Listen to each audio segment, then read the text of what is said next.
Hi, Tanya here, CEO and founder of Interactive Advocacy. And today we are continuing our month-long conversation on suicide awareness and prevention. And today I am absolutely honored to be joined with Dr. Andrea Mckie. Dr. McKee, will you please introduce yourself and tell us who you are and a little bit about what you do? Hi. Oh, well, I guess you've already said who I am, but I'm Dr. Andrea Mckie. I am the founder of Sisters in Arms. I've spent quite a few years in violence prevention, social services, suicide prevention, substance abuse. Those are the areas, and mental health that have been at the heart of my professional career. I am retired Navy, and that is very important to me because I am still Navy. I'm still a Navy chief. Awesome, awesome. And thank you so much for that warm intro. I just wanted to remind everyone that, we have been talking all month long on Suicide Awareness and Prevention Month, and we started the month off with a candid conversation with my very own son, Jamil Sykes, and we kind of talked about suicide awareness and prevention, and whether or not social media and music, hip hop music, whether or not it's romanticizing or plays a role as it relates to suicide. And then we followed that up with a conversation, another candid conversation with Mr. Joe Compton and his personal experiences with suicide.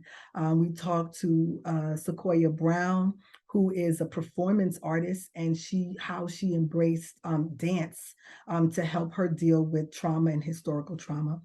And then we also talked to Mr. Charleston Gaines and some of the signs and some of the different things to look for when it comes to proactive suicide awareness and prevention. So since we've been talking all month long about proactive suicide prevention and things, and in an effort to prevent things from happening, one of the things that we always tell everyone is to watch out for the signs. And we want people to understand that suicide is still happening. And that's a huge concern. So one of my questions that I would like to ask you, I want to kind of jump right into it, is why do we see suicide still happening at such alarming rates? And I think that's a very difficult question to answer because we're not seeing suicide happening at alarming rates as much as we're seeing mental health being questioned and challenged every place we go. That's what suicide is really all about. It's about the state of our mental health. And I really think, especially in over the past 2.5, 3 years, what we have, these past few years have been horrific in people's lives. So anything that was kind of dormant in you either rise up negatively, or it was something positive that came out of it for you. But I hear a lot of people talk about being depressed over the lack of community, the isolation, and those are definitely impacting the rates of suicide. It would make sense that they all follow each other in what we're seeing. And that's a really good point. I've heard a lot of conversation here just recently.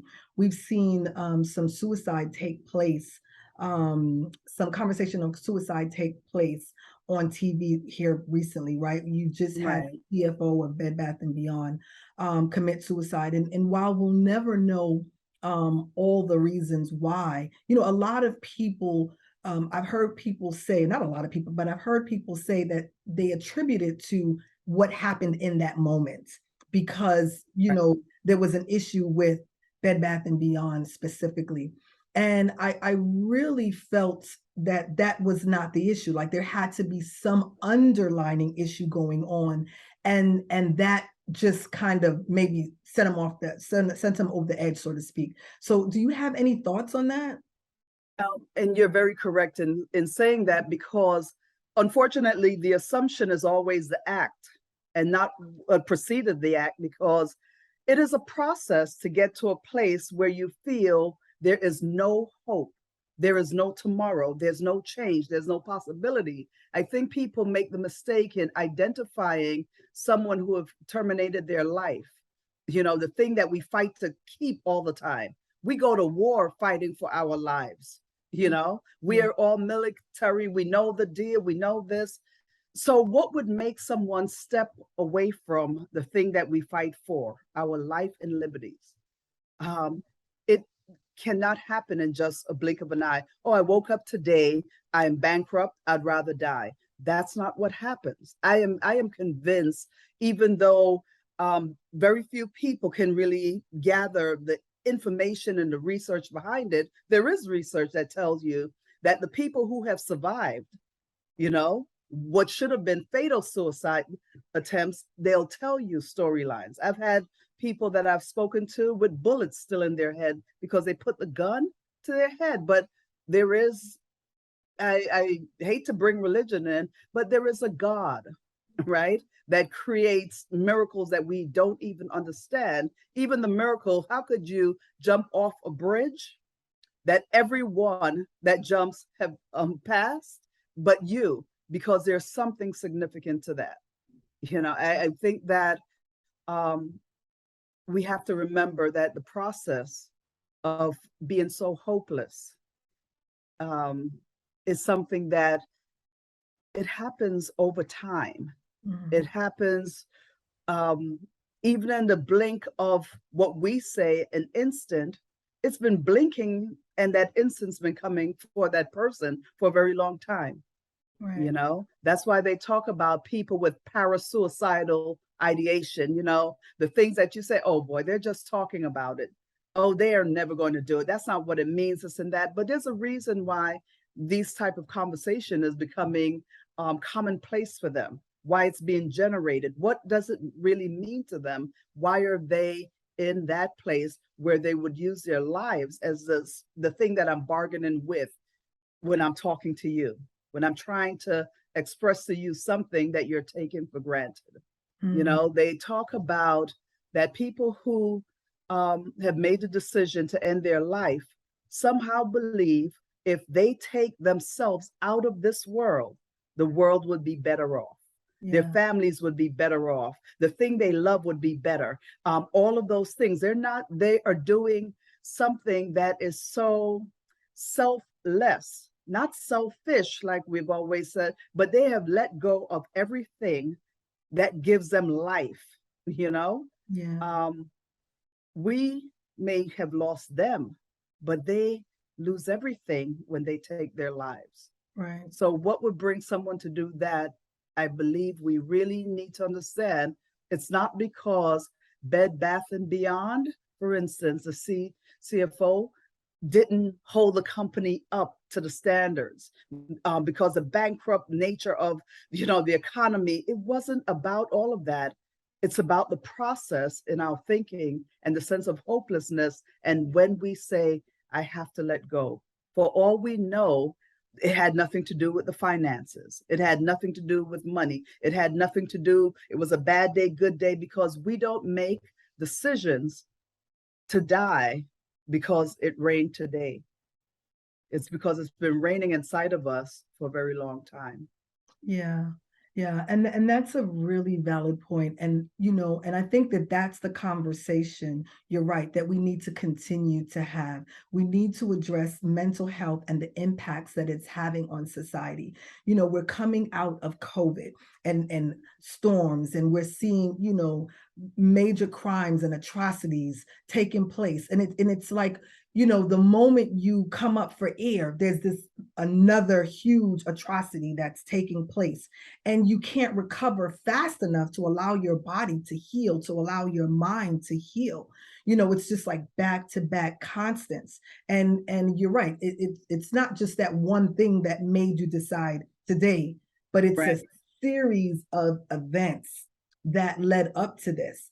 And I think that that's some of the conversation that we need to have, identifying those signs. And maybe we're not having that conversation enough to identify what those signs are early on, so that, when people are giving you cues or saying that there's something wrong, that we're not just discrediting, what they're saying or how they're feeling. I'm telling you, because it's very personal to me, and I was actually sharing with someone recently that a friend of mine, that this is a friend that I've always gone to when I was sad, when I was broken, when there was an issue. Actually, when I lost a friend to a medical problem years ago, this is a friend I called and said, please take a trip with me, because she's the one that laughs. She's the one that's always happy. She loves to dance. She loves to party. So that was her persona that she brings to the world. This is something I do for a living. And the day that I spoke to her, she sounded no different from the 20 years we've known together. Not one difference, nothing. And we're planning that I'm going to Florida. Okay, we're meeting up in Florida, this and that. The next day I call her again, no answer. 2 weeks later, they had found her body in her apartment. She died alone. She took her life. And I was saying to someone that there was no way anyone could have seen this. I think maybe a little guilt inside of me, like, how could I not? And another friend said, but I saw it. She said there was always something that was so empty about her. The laughter was empty, the dancing, the overstimulation that she brought out to every environment she came into. I don't know if when we talk about signs, we realize that there's not always something clear cut. Mm-hmm. So we have to make sure. It's like mental health is something, why? Because it's not visible. More so, like, people think because you're mentally ill that there's a visual thing that right. They can read in your attitude, your action, this, that. Sometimes it's as subtle as silence. Yeah. And I realized that when I had to deal with the loss of her in my life, and knowing that I spoke to her the day before, she sounded happy and questioned everything about it, and even talked to myself, because it takes away your credibility mm-hmm. as a friend first, because you think, how is it I didn't know? How is it I didn't see? I talk about warning signals and signs and symptoms when behaviors change. If they're a person that is this, then look for that, all of those things. And maybe there's also something else that we don't take account of, because one of the things we should take account of is that if I don't want you to see something, you will be blind. You will be blind, because she was just as happy the day I spoke to her, the day she took her life. And I constantly remind myself of that, because sometimes the thought of her become excruciating inside of me. The mm-hmm. pain of, number one, she's gone. Number two, I wish she knew that it mattered. Your life mattered to me. If you didn't value it, it was being valued. Do you know how many people I saw on Facebook, on her Facebook page, everyone responding in the same way? Oh my God, that's impossible. She is not that type of person, Yeah. And it was one of her Facebook friends called me on Facebook. I don't even know them. And they said, I see that you, and her name is Andrea as well, and Andrea were good friends. And I want to tell you what happened, because she worked in the emergency room that brought in her body after 2 weeks. 2 weeks she is in her apartment. So when people think individuals aren't feeling alone, if you can be gone for 2 weeks, and it took 2 weeks for the world to know that you were gone, maybe that's where we start when we talk about suicide prevention. Maybe we have to start talking about the lack of community, the lack of concern. Her friend, another friend of hers, called me and asked, have you heard from Andrea? And I thought, who are you? Because right off the back, I'm resisting even the conversation with a stranger. But she was called. She said, we speak every day, and I haven't heard from her. And you know what I said to her? I said, well, I've known Andrea a long time. She's probably gone off with somebody. She's having a good time. And, I said, she'll be all right. And Yeah. that was a lie. But that was a lie that presentations of what the world is accepting of, becomes the role we play, because she's been playing that role all along. She Yeah. was happy. She was a dancing queen. She was Miss Jamaica. She was that person that, how did this happen? Yeah. So no one understands when there's no kind of no conversation, because she left very quietly, even though her life was lived out loud, Mm. you know, And it seems very like hard. two things going on, right? There's like the mask that you wear that you want everyone to see. You portray this image like everything is beautiful, you have it together. There's this mask. And even in the space of that mask, while you may be this boisterous, outgoing, shining person publicly, it's the tears that you experience in those quiet and silent times by yourself that people don't see. And and that's also kind of hard to navigate, because I am a person that's an introvert, and the only people that know that I'm an introvert are my friends, right? They know, oh no, it's Tanya. You haven't heard from her in 2 weeks. That's probably normal because she's an introvert. But sometimes publicly, people think that I'm extroverted because I do so much publicly. Right. And so, it would be easy to think that it's normal behavior if you haven't seen me in a while. But it does make it hard, and it lends to question, like you just said, community. When do folks check in and say, are you okay? Are you Right. one of the things that one of our previous speakers talked about, that proactive um, engagement with folks. Sometimes you just have to tap in and just offer folks a smile or a hug or something so small, just to let them know that you're thinking about them. And I do that sometimes. Sometimes I know I've been missing in action for a little while, and I'll reach out to friends randomly, and I'll send them a text, or just checking in on you, or I'll send them a gift in the mail. That's just who I am. um but I think, again, I think that we don't do that enough sometimes for friends, and because we're so consumed with respecting space and respecting boundaries and not wanting to cross lines. But sometimes we have to find the balance between what's crossing that boundary or stepping over line, and just checking in, especially with friends that um, are recluse, or introverts, Yeah. or they Right. just want to be by themselves. And I'm guilty of that. Sometimes I'm guilty of that. So I think that was a really good point, that we have to remember to do those things, because sometimes we can miss the signs. And then, with that being said, and thank you for sharing your personal experience with the loss of your very good friend. What about, when we think about the loss of a loved one, right? We've all lost loved ones, um, at some point in our lifetimes. They may have passed, whether it's a grandparent, a family member, a parent, a loved one, some loved one, and they have passed by either natural causes or an unexpected death, maybe due to trauma, right?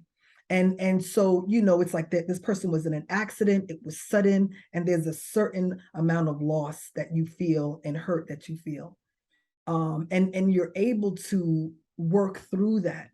But when you lose someone tragically, um, to suicide, I feel like that's a whole different level of pain, because there's questions that don't get answered. Are there any differences that you've seen or heard of from your personal experience, or in your training, in your education, that talks about the difference in the way people process the pain of losing a loved one suddenly to suicide versus some other um, um, tragic event? Well, there have to be a difference.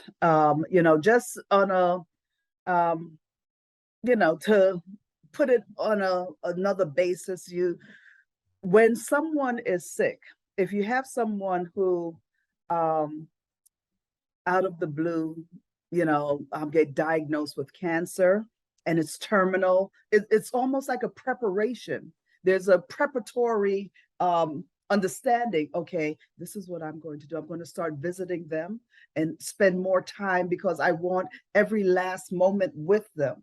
Why? Because you're having a conversation leading them out of this world. When someone already closed the door, the conversation was closed so abruptly, you forgot that you didn't say goodbye.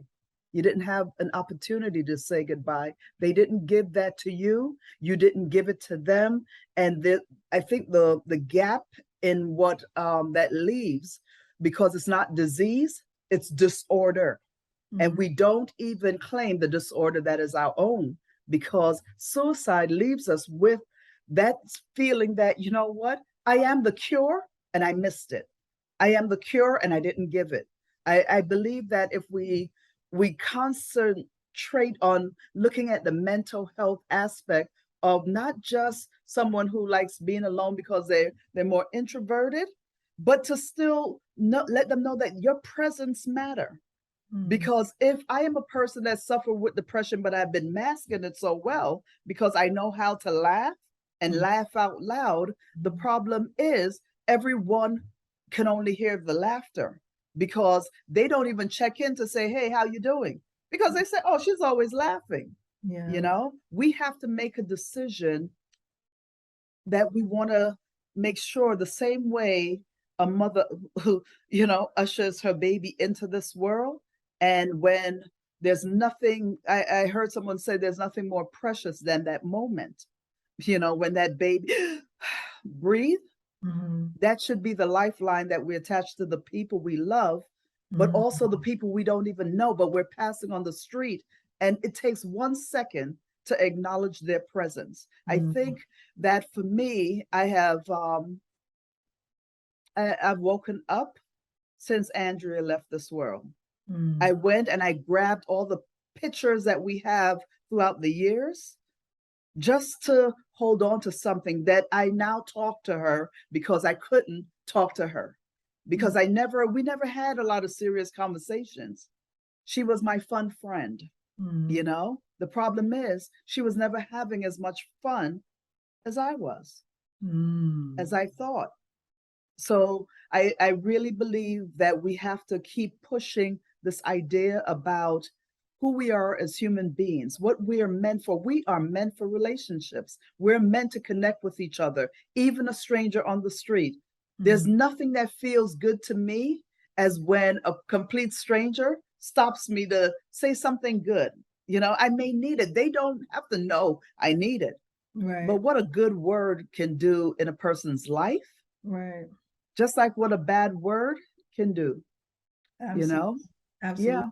Yeah. It's funny. I remember saying to a friend one day that totally hates the word "I love you." Right? It's just something that doesn't resonate with them. And so I told my friend, "I love you," and they, kind of remained silent. And I think the thought process was why. And my thing is, we live in a society where it's so easy to hate, where we can hate anyone for any reason and own it with such vengeance and anger. So if we can hate so easily, then why can't we love just as easily? Why can't I just love you for the sake of everything that's pure and good and happy? And I think that kind of speaks to what you were talking about. Sometimes just a stranger on the street. You can run into a random person on the street and just say hello, how are you? That kind word, that kind gesture.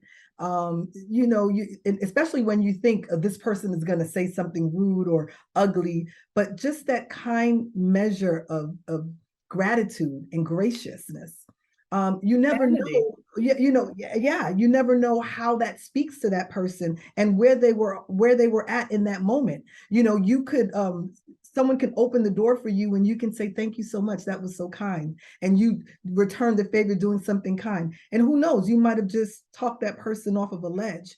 You don't know what the thought process is in that person's mind at that moment. So it's so easy to just say hello, good morning, how are you? Thank you. Just acts of kindness. And I think, we're missing that today. That the humility in humanity, we're just missing it. And sometimes it's just that's a hard pill to swallow because people are still just mean. People are really just mean. And if you're a person that is suffering in silence already, and you're looking at the world and everything negative that's happening, some people internalize that so much that again they don't know how to come up for air, and they just compile all of that hurt and take ownership of all that hurt, and then just kind of feel again that sense of helplessness and hopelessness. Yeah. I have a cousin who is mentally ill, right? And I always tell people about this because of the fact when I was going through a divorce, and she saw me just sitting there and I'm kind of, in my moment and moping, but she said to me, I know you're upset, but you do know that hurt people hurt people. And Mm. I told her, I said, wow, I needed to hear that because it's easier to understand why somebody's so negative if you know that they are hurting, because we look at their negativity as something we put there. We didn't put that there, but it's they're experiencing it. Yeah. But because of our sense of who we are, we have attributed everything in life to us instead of looking at maybe there's something going on with that person, because it's hard to love the devil, Mm. right? But it's not the devil, it's just another human being that is experiencing life on a different term than we are. Yeah. So even when I realized I had to start practicing different things because I'm very reactive, and I started doing this little thing about when someone really makes you angry, when Mhm. you think they're so hurtful, discriminatory, this, whatever it is, start picturing them being gone Mm. and learn that the value of this moment is very small. It really is. And if we start doing that, we'll understand if we don't hold on to these negative things that come at us, maybe what we'll start to look at is the positive things that come from us. Mm. You know, Yeah. I it's not easy, but if we're to look at change in what we're seeing in suicide, then we have to look at the loneliness. We have to look at the um, you know displaced feelings and displaced people, the isolation, the social media plays up a lot of things, but it also brings and opens up a world that we can learn from each other. Um, it has been probably the most isolating time in all of our lives because of the pandemic. Mm. But you know what? Before the pandemic, the isolation was there. Mm. We were in crowded rooms where we were still alone. We blame everything. Oh, it must be a COVID response. No, COVID brings out that part of us out loud. We start to talk about it more. COVID put us on social media because we couldn't get together and have that girlfriend conversation, the Right. conversation with all family members. Yeah, let's talk about everything that's gone wrong, Yeah. because we're humans and we depend on community, connection, conversation, sense of belonging, love. That is what really the spirit of who we are that allows us to live in a world that's not always kind.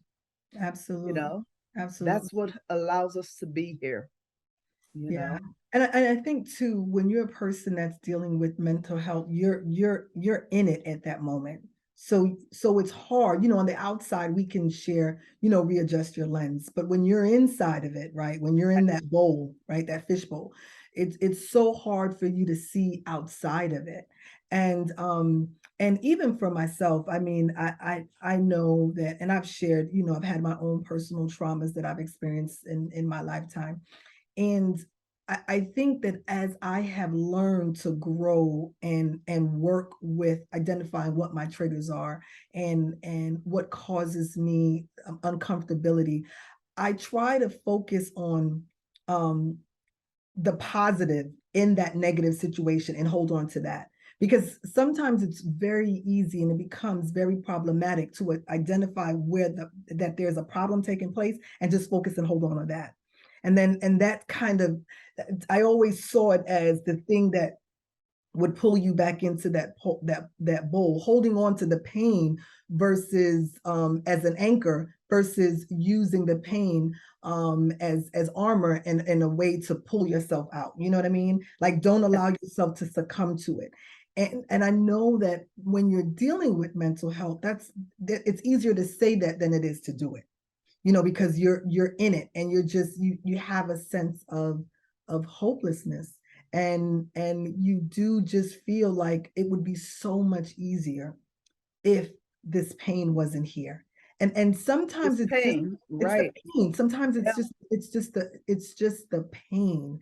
I just sometimes it's not even that you no longer want to be here on this earth, but you just want the pain to stop. stop.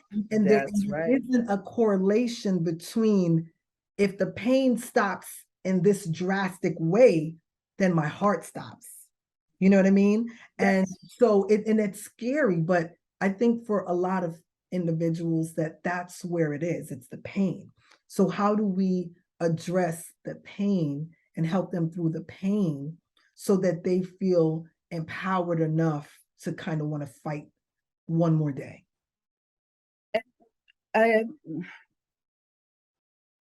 I have to say that one of the things that it's really about instilling hope in another individual. The loss of hope allows you to let go. But people that don't understand what depression, mental health struggles are, because we're talking about depression and anxiety usually go hand in hand. When you talk about individuals who say, I can't do this anymore, but I want you to consider your greatest fear, the worst pain you've ever had, because I do believe none of us are really um, afraid of death. We're afraid of the process of dying, you know. But if I am living with mental health that is so painful, I am dealing with the process every day, you Mhm. know. It is not the death because we will all die. It is the process where we think, how am I going to die? What's going to happen? Is it going to be really painful? Well, think about if you were that person, you've been in pain all this time. We're Mm, just talking about if it's going to be really painful. I want to die in my sleep. You know how we may sit and talk about that. But when I am in crisis in my life, and that's all I have is pain, you know, when the plane is going down and I am screaming because there's no hope, I just wanted to hit the bottom already. That mhm, is the same thing what we do when we talk about suicide. So how do we change that for a person? We let the air come up and lift that plane up out of the nosedive it's taken. We mm, listen to people. We check in on people. We start to talk about mental health so that people understand that it is not supposed to be the stigma that has been placed on it to make me isolate myself from a world who's suffering too. mm, Because if I am different, I think I can, it's all just me. It's only happening to me, but it's prevalent in society. It is the things that we don't ask for, but it is what it is. You mhm, know, how do we talk about it so you normalize the fact that I have this thing going on with me, so I am not alone? Because isolation is when I think that this is only happening to me. No one will ever understand this. I guarantee, um, if uh, if I could talk to Andrea again, she would say, she called me Judy. She would say that you wouldn't have understood. if I told you, Mm. because I had placed my expectation of who she was and everything based on the dance, the party, the noise, the laughter, and all the things that she presented to me, you know, that was her survival. That was her working a process the best she could. Mm. And I didn't see it. I didn't see it. But even those that commented about, well, I always felt she felt a certain way, or I could feel the emptiness, things like that. And I thought I was intuitive. I could see that. Mm. But I wasn't there rescuing anything because I didn't think she needed to be rescued. So Mm. I send this word out to everybody. Everyone needs to be rescued. Yeah. Everyone wants to feel that their life matters, you know, that every detail of who they are, someone in this world cares about. Because Absolutely. when we don't feel that, we let the laughter be our guide. Oh well, they were laughing, they're fine. Oh yeah, um, money don't break us. You know, Yeah. it is what we attribute to all of those situations in our lives, and what that may make us feel like. I was in the Navy when Admiral Border took his life, and he was the people's admiral. He had come to New York prior to that, and given a speech of a lifetime to us and made us feel, woo, we're all charged up in recruiting. We're going to do this. And then, boom, turn around, he kills himself. And I remember what I understood from that is how lonely it must have been to be him, Mm. because we gave him everything to say that you are different. You can't suffer out loud. You can't claim this. You can't do that because you are the people's admiral. Yeah. You are the admiral that everyone aspired to be. You know, the storyline that we have given your life requires that you don't fall and break. So I think that there's a proverb that says it's better to die with honor than to live with dishonor, Mm. right? And interestingly enough, people really believe that he really took his life based on, oh, he shouldn't have been wearing a medal on his chest. It's not what was on his chest. It's what's inside, Yeah. What was in your you heart? know?